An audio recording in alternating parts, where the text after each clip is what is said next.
Transiciones. El modelo terapéutico de Donald Winnicott. Sonia Abadi. Parte 3. Los aportes de Winnicott a la psicopatología psicoanalítica. Freud, al estudiar la vida instintiva, formuló en primer lugar la teoría de la sexualidad infantil y luego las etapas de la sexualidad pregenital. Así, estableció los conceptos de punto de fijación y de regresión a los puntos de fijación. La clasificación de las enfermedades psíquicas quedó entonces relacionada con el predominio de ciertos puntos de fijación y los mecanismos de defensa del yo. En el centro de la problemática se hallarían la angustia de castración y el complejo de Edipo. A partir de la teoría del narcisismo, surge en Freud una inquietud respecto de las enfermedades no neuróticas.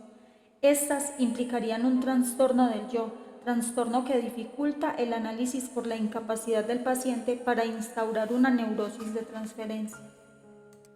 Es en ese punto donde el psicoanálisis recibió el auxilio de los aportes de Melanie Klein, quien se ocupó del estudio del psiquismo temprano y sus trastornos, pero quizás apegada a la doctrina del conflicto intrapsíquico no destacó la importancia de la dependencia real del niño y por lo tanto la influencia del comportamiento del entorno real en el desarrollo emocional. Este es el punto de partida de la elaboración winnicottiana. Donald Winnicott pone el acento en la influencia del factor ambiental y sus fallos, lo que daría como consecuencia una intrusión traumática del entorno en la configuración del psiquismo infantil.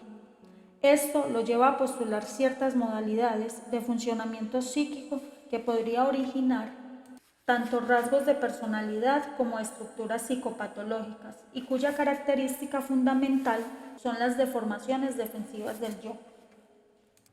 La deformación acontecería en un momento temprano de dependencia máxima en relación con la madre, y estas estructuras son previas a la organización de una neurosis.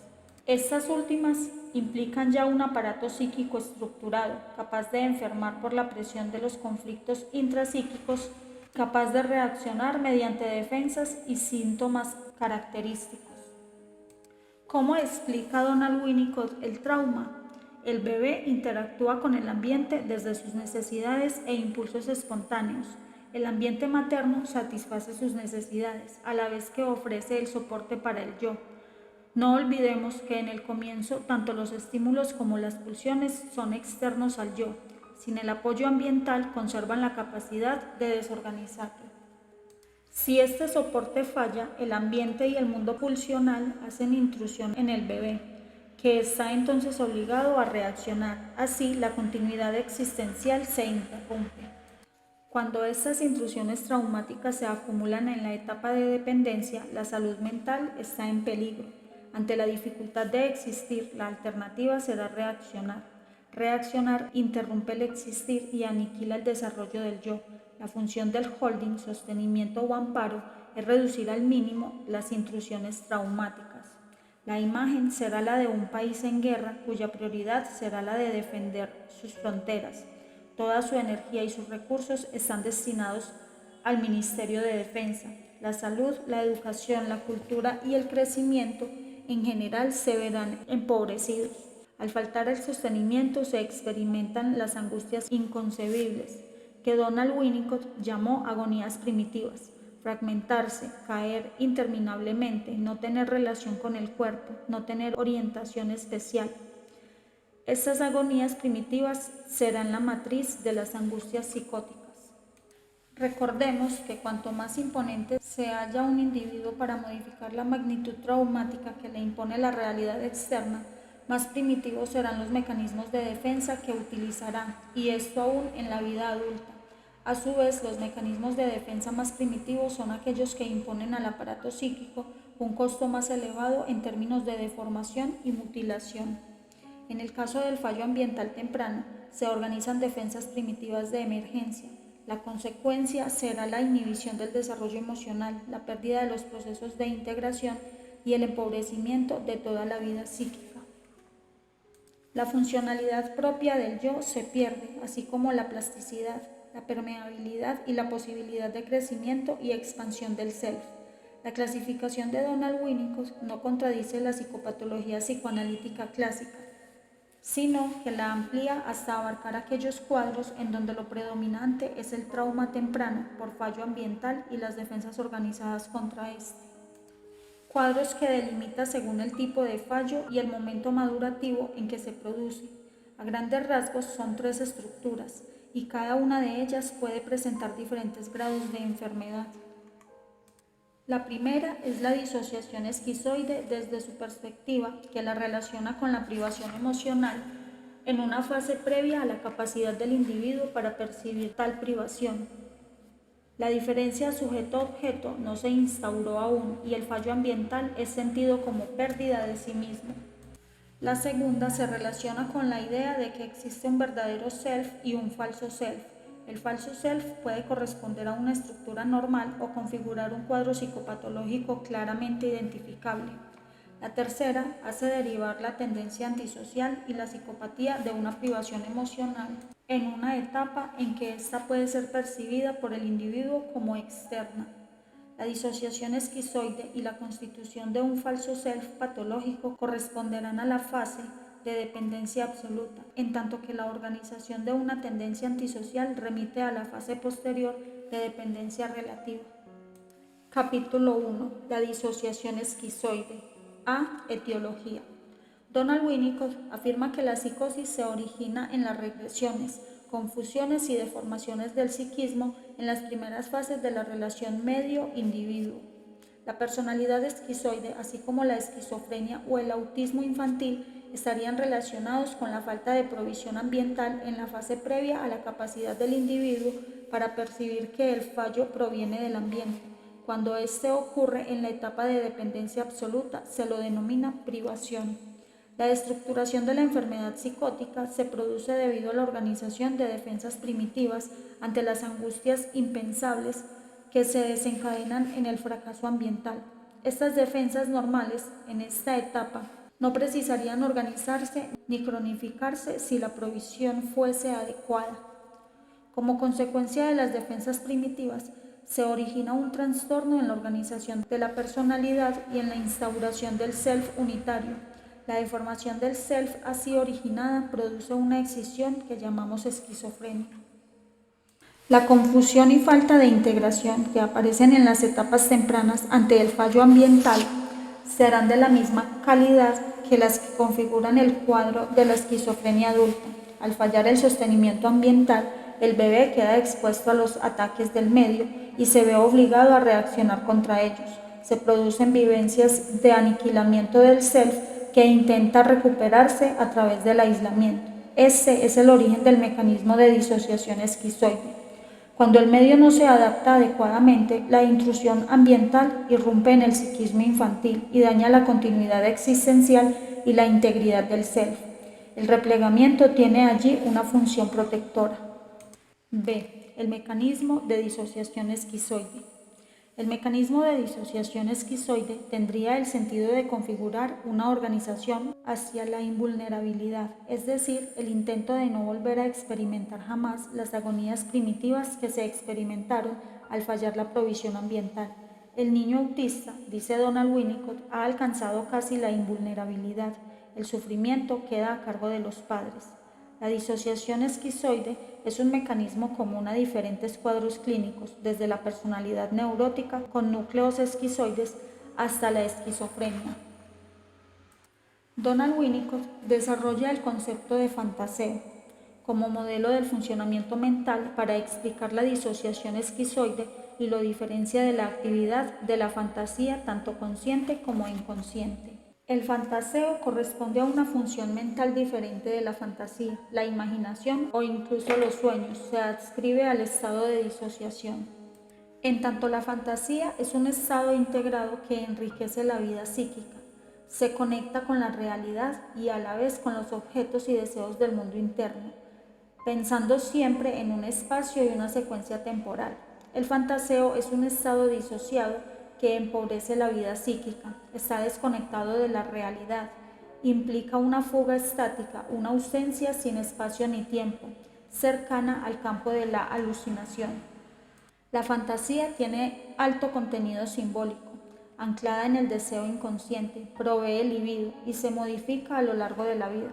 El fantaseo, por el contrario, no tiene contenido simbólico ni provee energía al vivir, sino que la absorbe, sin aportar libido a las actividades del individuo ni modificarse nunca.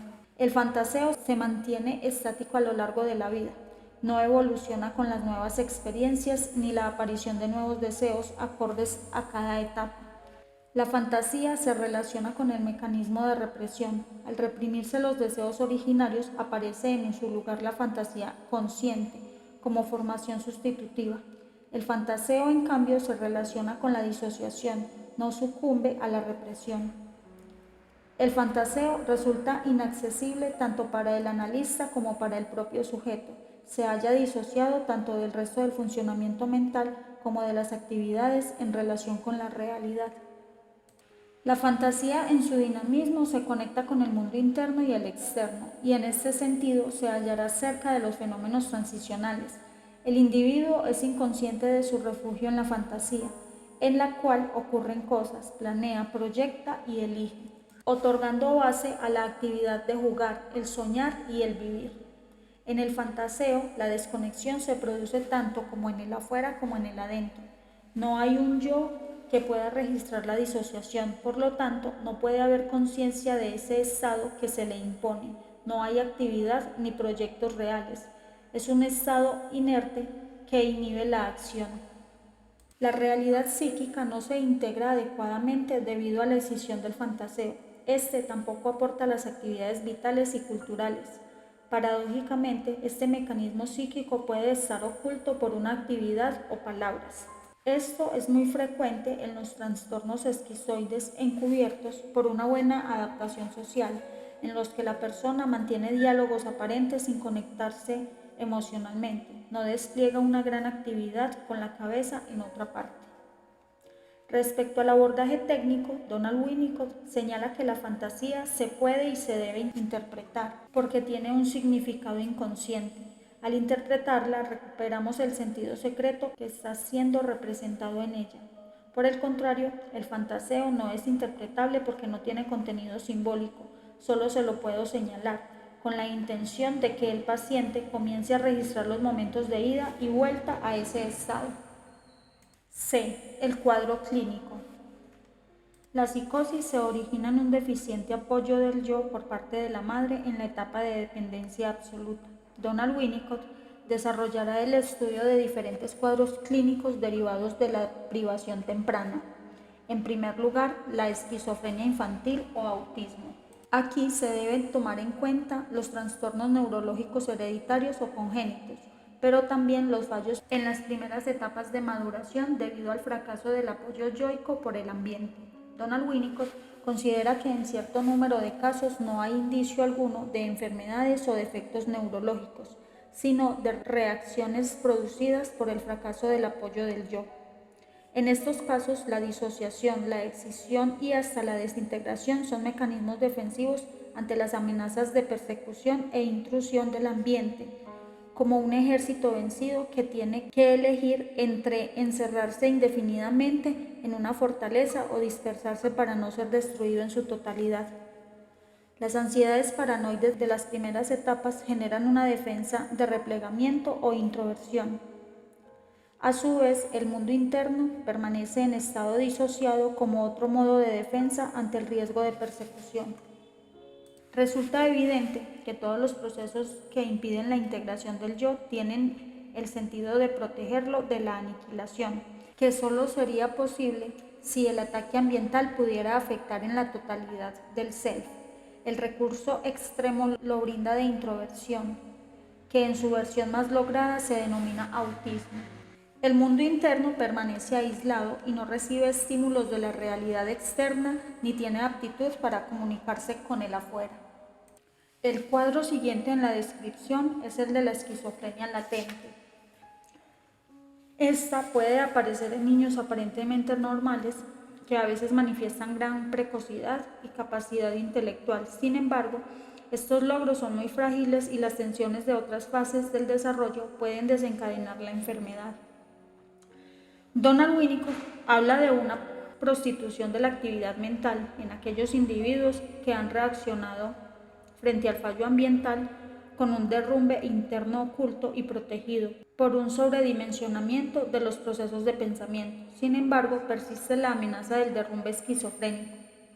El otro cuadro descrito es el de la personalidad esquizoide. Esta implica algún elemento esquizoide oculto en una personalidad normal o neurótica. Donald Winnicott dirá que los esquizoides ya tienen fijada la tarea de toda su vida, el establecimiento de sí mismos, cada uno de ellos como individuo, con sentimientos de identidad y de realidad. En estos casos existe un elemento esquizoide oculto dentro de la personalidad sana. Frecuentemente este elemento esquizoide encuentra un modo de socialización a través de la realización de actividades en las que el aislamiento es valorado y aceptado por el medio cultural. Ciertas actividades que precisan de la soledad darán una apariencia de normalidad a estos comportamientos.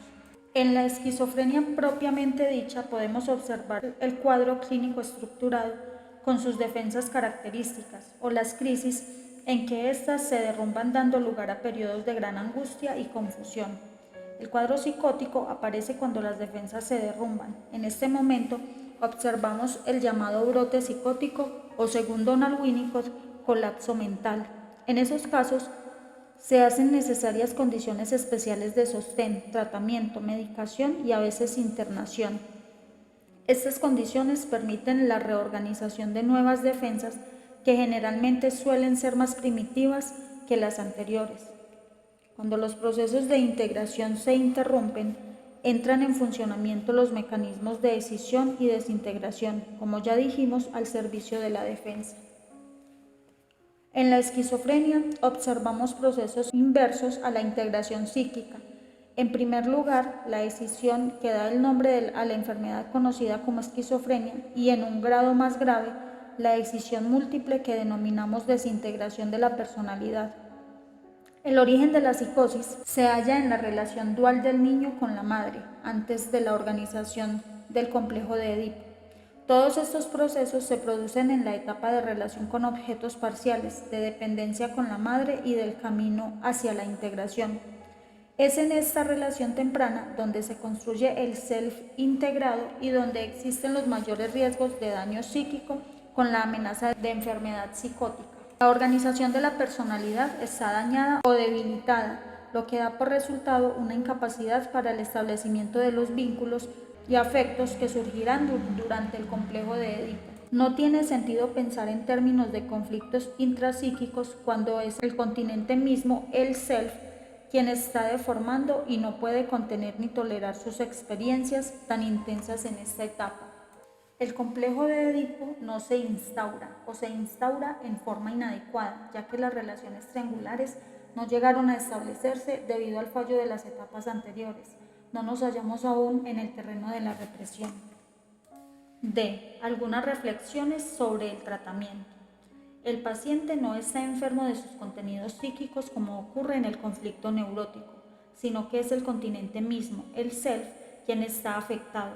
Esta es la razón por la que el encuadre, el sostenimiento terapéutico y la presencia del analista cumplen una función esencial. La función del análisis en estos pacientes es la provisión de un soporte yoico que equivale al holding materno, debido al surgimiento de las angustias primitivas. Es muy posible que el analista descubra gran cantidad de material interpretable. Sin embargo, el paciente no está aún en condiciones de recibir y comprender las interpretaciones hasta tanto el yo se halle suficientemente estructurado. El objetivo de esta función de sostenimiento no es el de funcionar como una prótesis ni el de ofrecer una experiencia correctiva, sino el de permitir que el paciente pueda regresar a la etapa máxima de dependencia y desde allí acercarse lo más posible a las experiencias traumáticas originales. La nueva fuerza del yo, sumada al soporte que recibe en la transferencia, le permitirán acceder a experiencias inaccesibles a través del recuerdo. Estas solo pueden ser revividas en la relación transferencial y clínicamente se presentan como locuras localizadas. Capítulo 2. El falso self. Donald Winnicott utilizó la expresión falso self para describir una organización defensiva en la cual se asume prematuramente las funciones de cuidado y protección maternas, de tal modo que el bebé o el niño se adapta al ambiente a la par que protege y oculta su verdadero self. o sea, la fuente de los impulsos personales. En este caso, el fallo ambiental y el surgimiento de las angustias primitivas son enfrentados a través de una defensa de autosostenimiento precoz y excesivo. En los casos más severos, el verdadero self, aprisionado, es capaz de funcionar y, estando así protegido, pero inmaduro y oculto, queda limitada su oportunidad para una experiencia viva. No puede expresarse ni hallar satisfacción. La vida se vive a través del falso y adaptado self, y clínicamente el resultado es el sentimiento de irrealidad.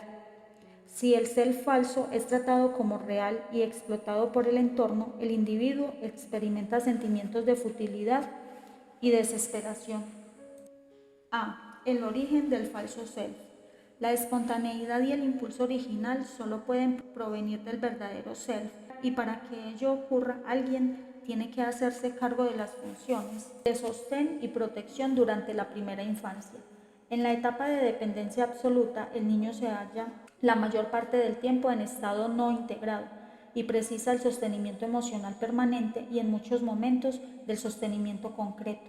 El término holding implica para Donald Winnicott ambas formas de sostenimiento. Este es el marco básico de seguridad dentro del cual el individuo puede dar lugar a sus propios impulsos, provenientes del verdadero self.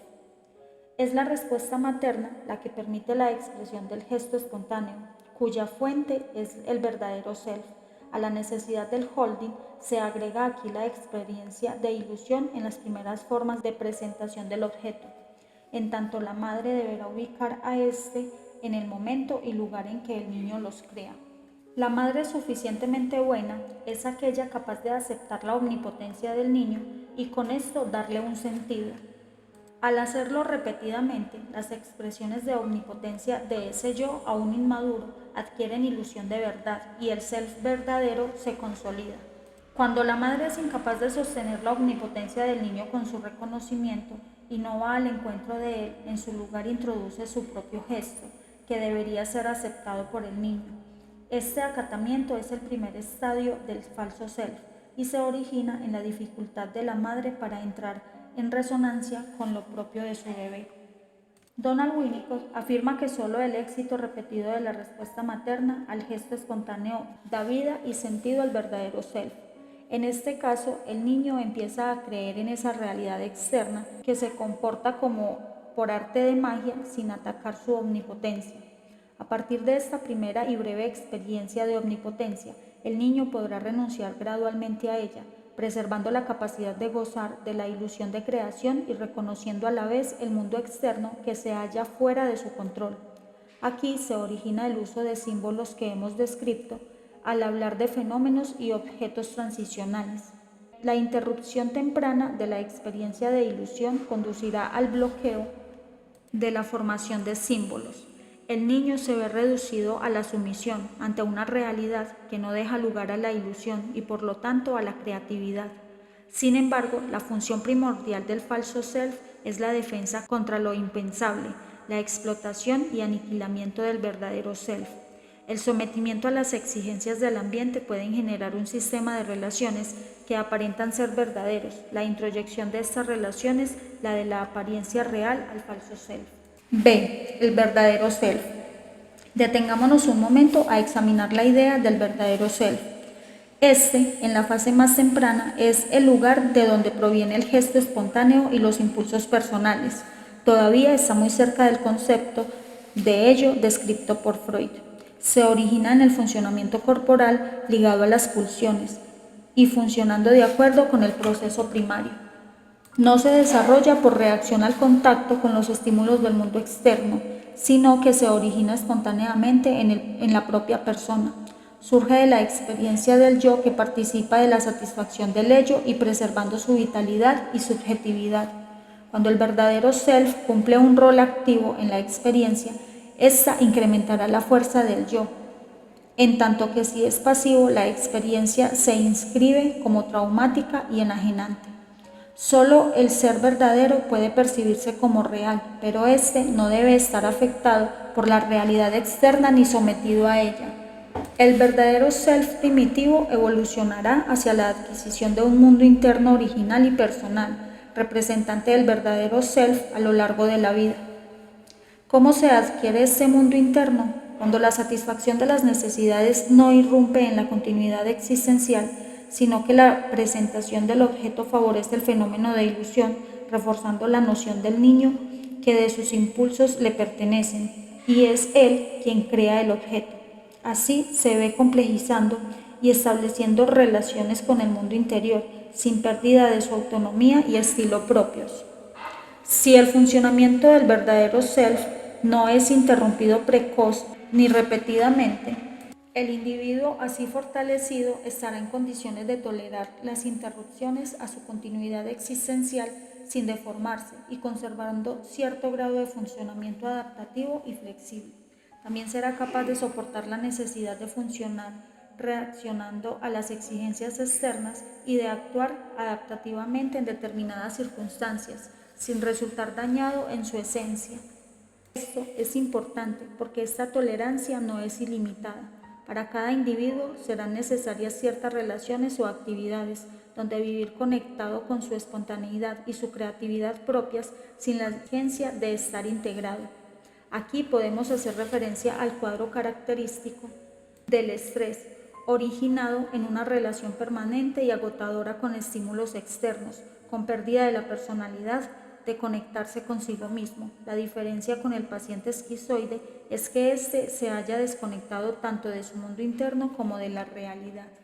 C. Los grados del falso self.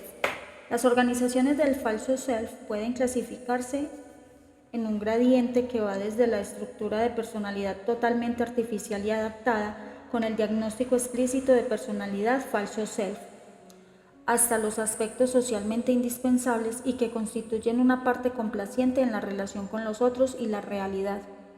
En el extremo patológico encontramos la estructura de personalidad característica en la que predomina el falso self. En estos casos, el falso self es tomado por verdadero, ya que el verdadero self está totalmente oculto. Al no poder relacionarse con la realidad, la vida pierde sentido y la utilización de símbolos es escasa. Las actividades culturales son limitadas ya que la fantasía está empobrecida y hay poca capacidad de concentración. En su lugar, observamos una marcada tendencia a hacer cosas y una necesidad permanente de estímulos externos. Desde la primera infancia, estos niños demasiado adaptados parecen prometedores. Sin embargo, la ausencia de una verdadera personalidad los hace muy frágiles e inconscientes y expuestos a situaciones de fracaso ante las presiones que irán surgiendo en cada etapa del crecimiento. En apariencia, estas personas pueden llevar una vida normal y hasta tener grandes logros. Sin embargo, en las relaciones afectivas, en aquellas situaciones en las que hace falta una persona completa, el falso self empieza a fallar. Fracasará probablemente en la relación con los hijos, en la intimidad sexual y afectiva, en las facetas de su desempeño laboral que precisan de la espontaneidad y la creatividad.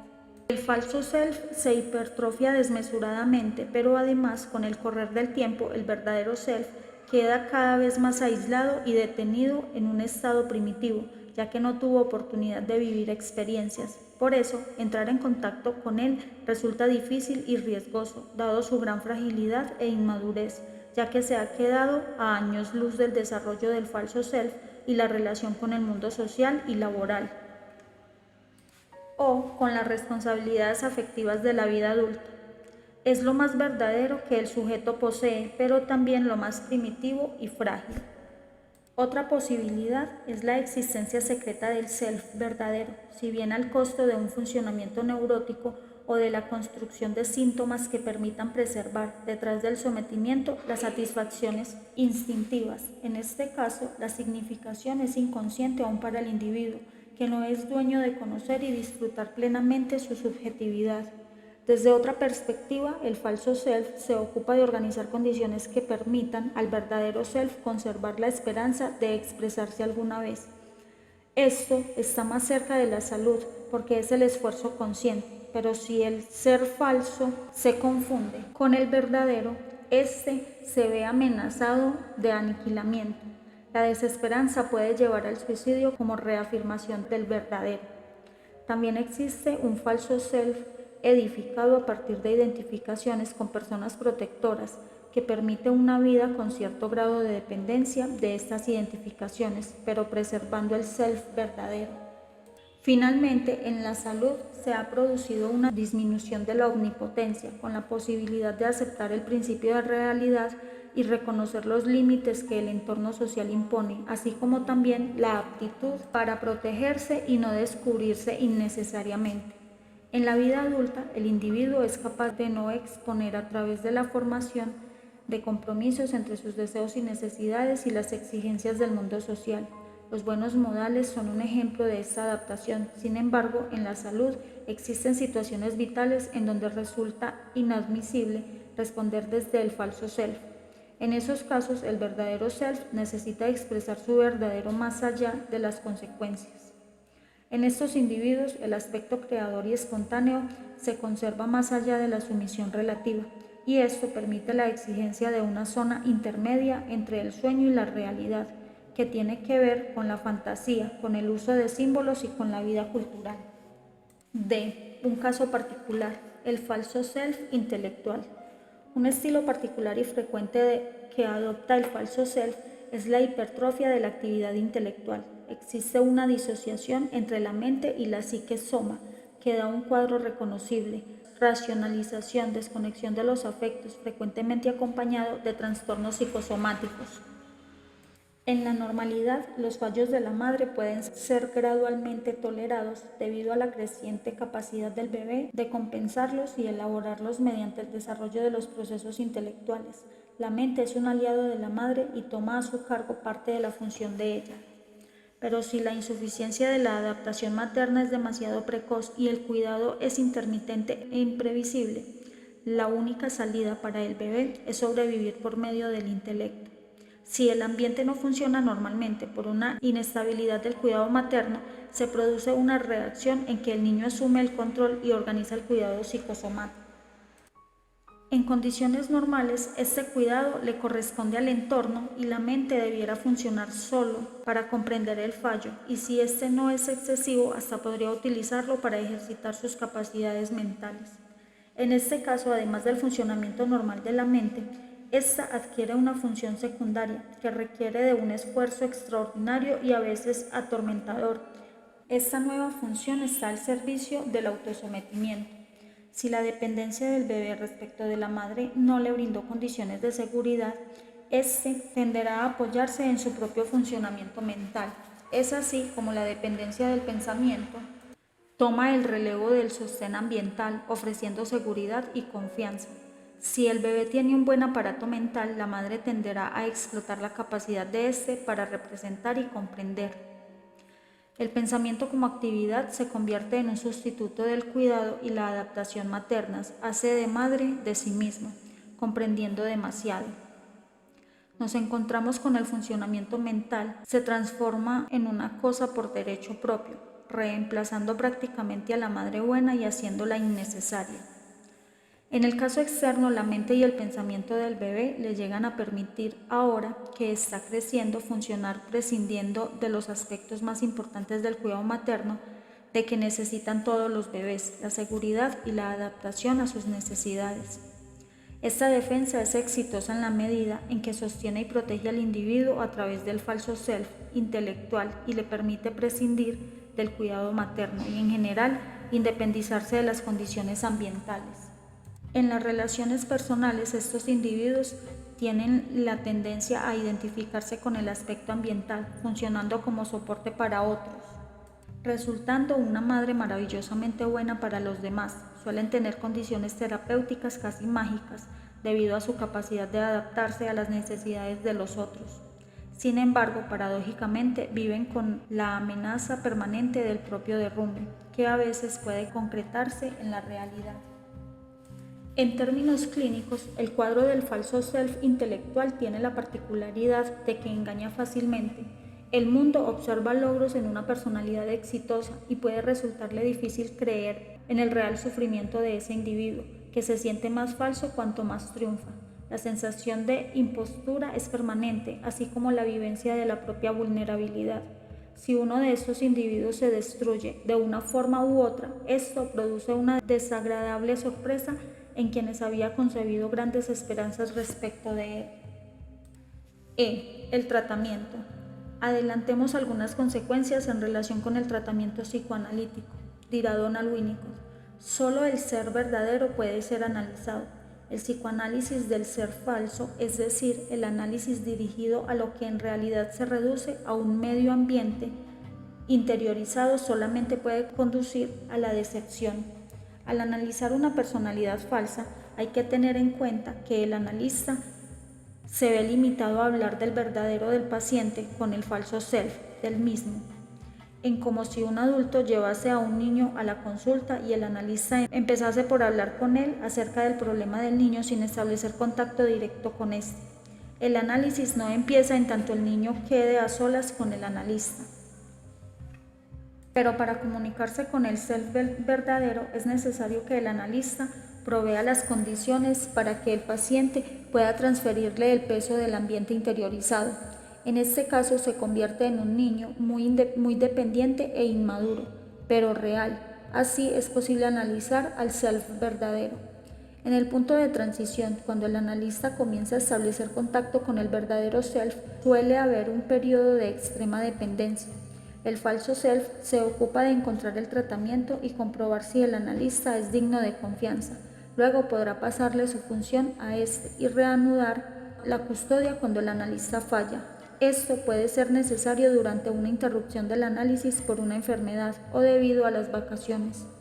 Cuando el análisis parece interminable es porque se está trabajando con el falso self, quien colabora indefinida e incondicionalmente con el analista en el análisis de las defensas. En estos casos se adelanta más denunciando ciertos fallos básicos en el funcionamiento del paciente que interpretando. Este reconocimiento abre el camino para el encuentro del verdadero self, quizás precario pero con existencia propia. Es cierto que el falso self puede aparentar un funcionamiento pleno, pero los rasgos que lo delatan son la carencia de espontaneidad y originalidad creadora. Donald Winnicott afirma que se requiere gran experiencia clínica y tolerancia para soportar la regresión al analizar este tipo de pacientes. La dependencia extrema es difícil de contener, ya que es real y concreta. Por eso muchos analistas buscan liberarse de estos pacientes. En el diagnóstico no hay que dejarse engañar por las apariencias. La defensa es maciza y puede ir acompañada de éxito social importante. El indicio de las posibilidades terapéuticas lo brinda la vivencia de irrealidad que lo lleva a pedir ayuda. Es interesante observar que muchas veces estos pacientes nos llegan derivados por diferentes especialistas médicos debido a trastornos de origen psicosomático, enfermedades de la piel, úlceras digestivas o un padecimiento cardíaco. El problema radica en descubrir si existe sufrimiento psíquico consciente que haga posible el tratamiento. Asimismo, el diagnóstico del falso self debe hacerse antes de cualquier otro aspecto de la enfermedad, ya que de no hacerlo, terminaríamos en un falso análisis, estéril y frustrante. Este diagnóstico será clave en aquellos que aspiran a la formación psicoanalítica, ya que la rigidez de las defensas impide tanto el análisis como el aprendizaje y el crecimiento personal. Muchos individuos que presentan el falso self aparentan una normalidad que intentan disimular un sufrimiento secreto. Esta hipernormalidad resulta llamativa y nos plantea un serio problema clínico y ético. Donald Winnicott afirma que a veces el tratamiento promueve la aparición de la enfermedad sin garantías de curación. Sin embargo, es difícil inferir qué sucedería sin el tratamiento. El riesgo de suicidio está siempre presente, pero también la posibilidad de los grados cada vez mayores, sin llegar nunca al colapso. De cualquier modo, el sentimiento de irrealidad es el acompañante habitual de estos individuos. A menudo, el colapso que lo llevará a la consulta o que se produce dentro del tratamiento es una salida hacia la salud, ya que implica la posibilidad para el individuo de utilizar el soporte ambiental con el fin de intentar acceder a una existencia verdadera, desafío complejo en el que a veces nos vemos comprometidos. Naturalmente, esta estratagema dista de salir bien en todas las ocasiones y la sociedad se queda perpleja al ver cómo un ser sumiso y tal vez valioso, destruye un buen porvenir al renunciar a toda una gama de ventajas evidentes en aras de otra ventaja oculta consciente en adquirir una sensación de realidad. Para un próximo audio, capítulo 3, una articulación entre la patología de la transicionalidad y el falso self.